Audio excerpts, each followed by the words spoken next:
Comando Demolición. A veces es necesario tirarlo todo para volverlo a armar. Y acá seguimos, y qué datos que nos tira la señora Julia Lu Peterson. Y bueno, ahí con el eclipse a hacernos cargo de que vamos a estar con nuestra propia energía. Así que gracias, Julia, por el calendario biodinámico nuestro de cada día. Y si querés recibir el calendario biodinámico o el Sincro Maya a tu WhatsApp, anotate que te sumamos en una lista de difusión. Y ya estamos, ¿sí? Ya estamos en comunicación. Hola. Hola, ¿cómo estás? Bueno, ¿Cómo estás? Ella es Marines González Castro, es trabajadora social, acompañante terapéutica, operadora en adicciones. La convocamos porque es integrante de Chill and Safe, que trabaja la reducción de riesgos y daños con perspectiva de género, y nos parecía súper interesante poder darle difu. Hola Marines, ¿cómo estás? Bienvenida. Hola, un gusto, gracias. ¿Cómo estás vos? Bien, bien, acá muy atentas y esperando escucharte porque, bueno, traes mucha data y, bueno, queremos oírte. Hola, ¿qué tal? Mucho gusto, yo soy Judith. ¿Sabes qué? Yo quería preguntarte ahí, porque se conoce mucho por ahí de reducción de riesgos y de daños, pero con perspectiva de género es una de las primeras veces que escucho. ¿Cómo lo vienen trabajando? Sí. Mira, empezamos, siempre desde el principio, digamos, tuvimos un posicionamiento que tiene que ver con las violencias asociadas a los géneros.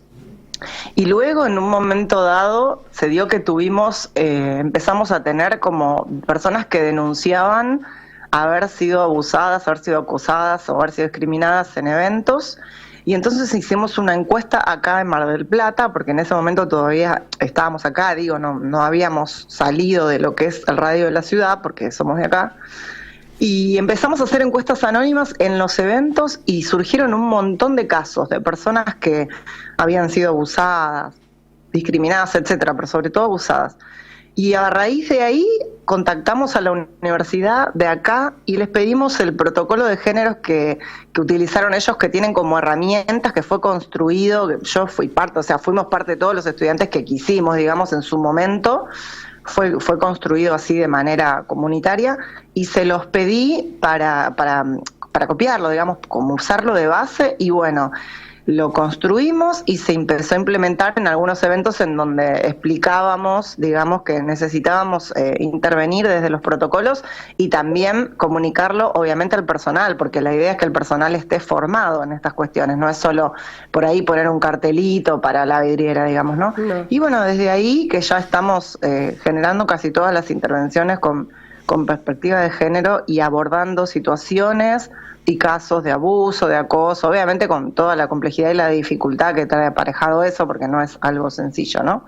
Y porque las intervenciones se tienen que dar, digamos, no solo de manera interdisciplinaria, sino con otras organizaciones, ¿no? Y bueno, por ahí nos falta todavía aceitar esa cuestión, pero bueno, sí, tenemos ese posicionamiento. Nos parece que no existe reducción de daños sin perspectiva de género, aunque otras orgas por ahí no lo hagan desde ese lugar, pero nosotros sí.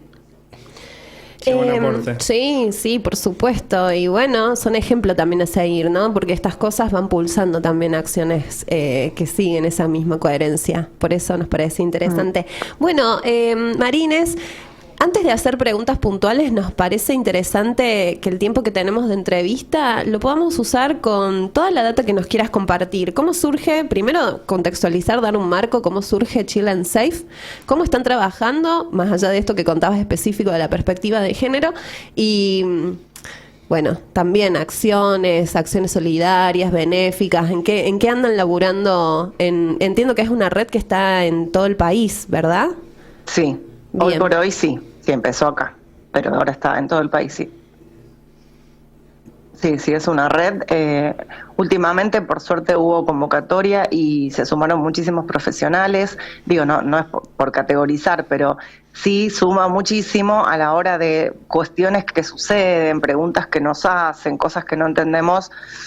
La verdad es que se formó como una red de equipo técnico y suma muchísimo porque hay muchas preguntas, bueno, sobre todo desde el orden de la medicina, ¿no? Como muchas dudas, pero obviamente esto es a raíz del prohibicionismo. Entonces, como supuestamente no existen las drogas, la guerra contra las drogas ya generó que no haya más drogas, entonces no existen, entonces bueno, todas estas dudas que la gente necesita canalizar, que son millones, por ejemplo, soy diabético, ¿puedo consumir MDMA con tal cosa? O estoy tomando un medicamento para... sin ni siquiera ir a un estado de enfermedad. Hay gente que pregunta porque tiene granitos, ¿viste? Y toman un medicamento que es bastante tóxico para el hígado, entonces obviamente no pueden mezclar con nada, ni con alcohol, ni con nada. Son un montón de preguntas que obviamente esto tendría que, cuando decimos regular las drogas, también hablamos de esto, ¿no?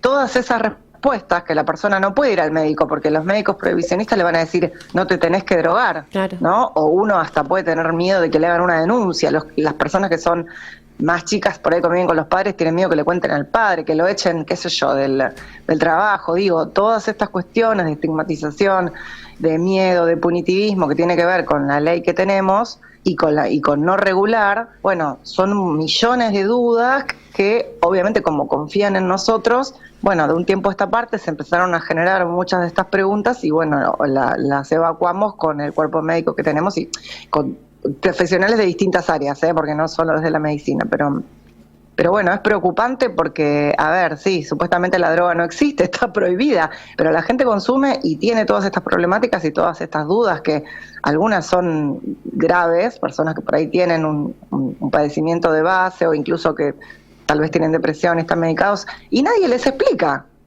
que no lo pueden hacer o cómo lo tienen que hacer y después pasan las cosas que pasan, ¿no? Entonces, y el prohibicionismo genera también que por ahí la persona tiene miedo en una guardia de contar que tomó, no sé, una pastilla estando medicada para la depresión, entonces después en la guardia tampoco entienden nada o no saben qué hacer, pero todo esto es por culpa del prohibicionismo y porque no se regula toda esta cuestión, que regular también significa esto, ¿no? Significa... digamos, generar una prevención de base en donde esta información circule en todos lados, en donde un médico te responda, porque obviamente algo que está regulado, el médico tiene que saber la respuesta y te la tiene que decir sin ningún tipo de culpabilización, digamos, ni de sesgo moral. Digo, a veces pensamos en regular como legalizar y es muchísimo más.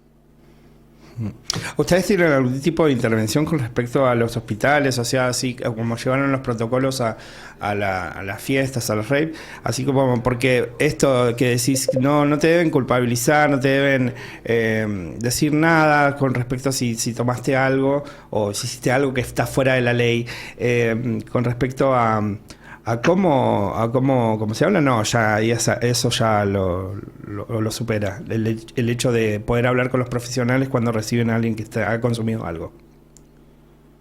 No siempre sucede en una guardia o en un consultorio privado que los profesionales, digamos, tengan una perspectiva desde la reducción de daños, justamente, que es la perspectiva nuestra, y le digan al paciente, bueno, sí, no sé, por ejemplo, si ese día vas a consumir, entonces no tomes la medicación. Esa sería una estrategia de reducción de daños. Por ejemplo, no, el médico les dice, no te drogues y listo. Claro, si eso va a solucionar de todo. Claro. Sí, claro, sí. No te tenés que drogar. Sí. Si la persona igual lo va a hacer, mejor explicarle para que esa persona no tenga un daño mayor. Eso es hacer prevención desde el modelo de la reducción de daños. Claro, para que no muera y finalmente también para que si se contempla, ¿no? Si hay una regulación, si se toma una cuestión de Estado público y de política pública necesariamente y reduce también un montón de costos de lo que es la salud cuando llega una persona en una situación muy crítica, a que existe toda una cadena de contención, de información, de no estigmatización. Me parece muy interesante en una nota que vos das en una radio hace un tiempo, contás que lo que más cuesta es salir del closet psicoactivo también, ¿no? Porque hay tanta estigmatización del prohibicionismo, de que estás mal, ¿no? Todo el tiempo culpabilizar a quien consume, que temen perder sus trabajos, que temen ser estigmatizados también, y cuán importante sería desarmar eso, ¿no? Imagínate en las escuelas, por ejemplo, en donde la ESI, que es ley nacional, que dentro de lo que es ESI, obviamente incluye los consumos problemáticos y no se trata, no se dan talleres, o si se dan desde el abstencionismo, ¿no? Esta cosa de meter miedo, te vas a morir, no te drogues. Y el pibe sabe que se fumó un porro y no se murió, o se tomó una pastilla y no se murió, porque ya lo saben. Entonces, como que eso lo único que genera es más dudas, es no creer en el adulto, en el profesional, directamente no tomarlo en serio. Muchas veces un chico tiene un problema, medio que lo llevan de prepo a los equipos de orientación escolar, bueno, donde yo trabajo, soy trabajador social, trabajo en el mal llamado gabinete, y el pibe no va a contar nada si ve que el otro tiene una mirada desde un sesgo punitivo y moralista, no va a contar nada y no se va a saber cómo ayudar a esa persona. Como decís exactamente vos, si esto estuviera regulado, habría otra política de cuidados y entonces ahí podríamos ayudar a la persona desde la información, desde no juzgarlo, desde que ya no habría un sesgo moral y entonces el sujeto de derechos tenga un padecimiento, tenga una adicción o no, tenga un consumo problemático o no, porque a veces no los tienen, muchas veces no los tienen, podría confiar en nosotros y contarlos y nosotros podríamos darle una respuesta desde un conocimiento de causa que encima hoy, también por el prohibicionismo, hay muchas cosas que ni siquiera los profesionales sabemos, porque no están investigadas, no están estudiadas. A veces me dicen, ¿y qué hace una catinona a largo plazo? ¿Cuáles serían las consecuencias? No lo sé, porque no están investigadas, porque por ahí las descubrieron hace meses, viste que siempre hablo de que los bioquímicos o los cocineros le cambian una molécula y bueno, esa sustancia que salió al mercado, nadie la conoce, nadie la investigó, no sabemos las consecuencias. Entonces, claro.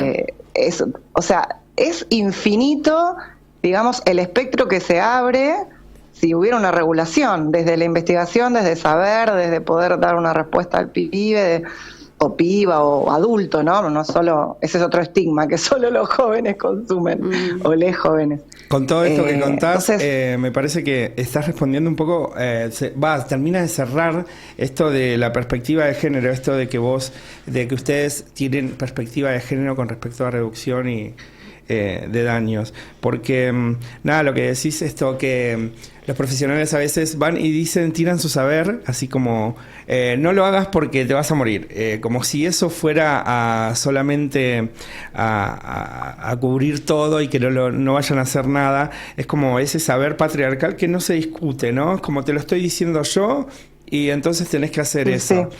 Entonces ahí se ve mucho su intervención y su aporte previo a la regulación, ¿no? Porque que puedan agregar, tener perspectiva de género previo a una regulación sería mucho mejor que una regulación sola, ¿no? Entonces me parece que ahí se ve mucho el aporte de ustedes con respecto a la perspectiva de género. ¿No? ¿Estoy bien? ¿O es sí, lo que sí, totalmente. Sí, totalmente. Sí, bueno, la perspectiva de género es infinita, es una lectura también, es una lectura que atraviesa todos los temas, desde pensar, qué pasa con una mujer cuando tiene hijos, cuando está sola y es adicta, qué pasa en los centros de internación, qué pasa cuando tiene hijos, qué pasa cuando es mujer, que hay lugares específicamente para mujeres o para mujeres con hijes, o sea, desde ahí abarca todo, desde pensar, ¿qué pasa la mujer adicta en manos de un dealer, ¿no? Claro. Realmente con una adicción, o la mujer pobre, o sea, es infinito y tendríamos que tener una nota de 1 hora porque la perspectiva de género realmente atraviesa todos los casos y situaciones y todo. Claro. De verdad, ¿Qué pasa con desde el hecho... Con la estigmatización, sí. Por ejemplo, doy un ejemplo así como una Eso, persona perfecto. Si la mujer exacto. que estuvo dando 9 meses con su hijo adentro, gestando, Sí, y la lactancia y decide salir de joda.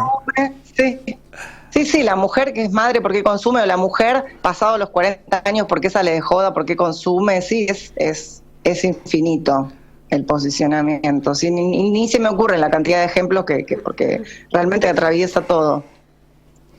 Una consulta acerca o las mujeres en manos de hombres que manejan las sustancias, ¿no?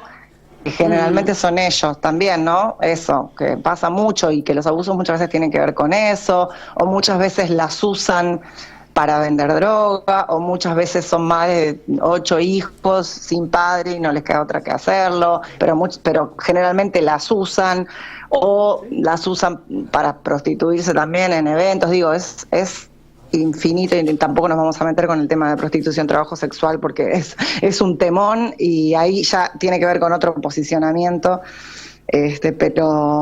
pero digo, o muchas veces las usan como tester de pastillas, las usan para sin que lo sepan, a veces sin conciencia, ¿no? Las hacen probar pastillas, te la regalo de onda, qué sé yo, porque me caes bien, pero en realidad te estoy usando para ver cómo reacciona esa pastilla en el cuerpo de una persona, porque soy dealer y quiero comprar y quiero saber. Muchas veces, tristemente, los testeos que yo hago colorimétricos, al no disponer de ese tipo de reactivo, de ese tipo de técnica, utilizan a las personas, ¿se entiende? Te doy una pastilla a vos para ver cómo reacciona en vos, para ver si te morís, no te morís, cómo reacciona. Qué terrible. Y todo eso es por culpa del prohibicionismo, Claro. Porque si esto estuviera regulado, también se regularía obviamente este tipo de prevención, este tipo de reducción de daños que es el testeo, y todo el mundo tendría su kit y podría testear en su casa o en el boliche, como en Europa pasaría que adentro del boliche hay una orga como la mía testeando tu pastilla de manera gratuita como política estatal, como política de Estado. Tal cual, sí. Todo el cuidado estatal que no está hoy por el prohibicionismo, totalmente.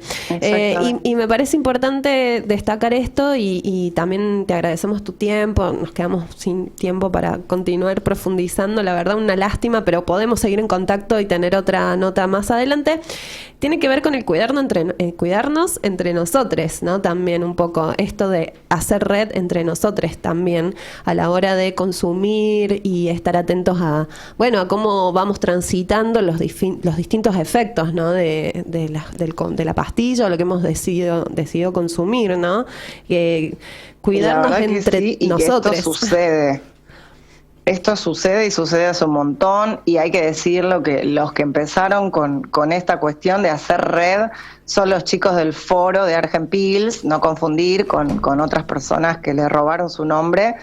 Los chicos del foro, es un foro que se llama Argenpils, ellos empezaron hace muchos años con esto de la red de entre sujetos de derecho que consumen, pasarse lo que se llama reportes. Por ejemplo, tomé tal pasti y tuve tal efecto, tal sensación, y entre ellos hacer una red, ellos y ellas y ellas, que sigue, que continúa hasta el día de hoy, que hoy ya los reportes son más complicados porque hay diferentes tandas. Antes había una sola pasti de cada molde, por ejemplo, una sola Superman, una sola Love, que es un corazón, una sola Darth Vader. Hoy tenés un montón de tandas con el mismo formato y lamentablemente el contenido es otro. Entonces es difícil decir, yo me tomé una Superman y me pegó bien, porque por ahí hay 5 Superman que por fuera son iguales y que el contenido es diferente. Entonces, alterados. hoy por eso se necesita sí o sí testear cada pastilla que la persona va a consumir. Pero bueno, esto de la red de cuidados funciona y es hermoso. Y realmente es algo que comenzaron ellos, eso hay que decirlo, y que hoy se ve que las personas, sobre todo el ambiente electrónico, ya lo tienen incorporado, y pasó que yo hice una colecta antes de ayer para poder testear en cromatógrafo, que es otra técnica de laboratorio, no la que utilizo yo, una pastilla que dejó una chica, bueno, no sabemos bien qué fue, pero que sigue internada desde el sábado. Y pude juntar en un día con cafecitos el dinero para ir a testearla. Ay, qué en bueno. un cromatógrafo que es una máquina.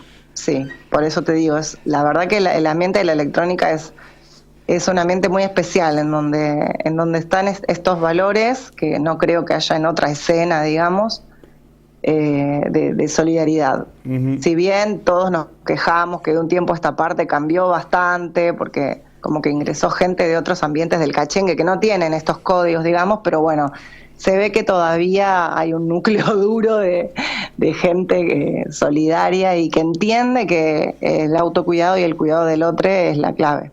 Genial. Bueno, Mariana, te agradecemos tu tiempo, agradecemos tus palabras y lo que nos compartís. Y bueno, saludarte y estamos en contacto para más, porque la verdad que esto da para muchísimo más. Sí, tal cual. Te mandamos un abrazo enorme. Buenísimo. Gracias. Otro abrazo y gracias a ustedes, que estén muy bien. Comando Demolición. Con los escombros armamos canteros.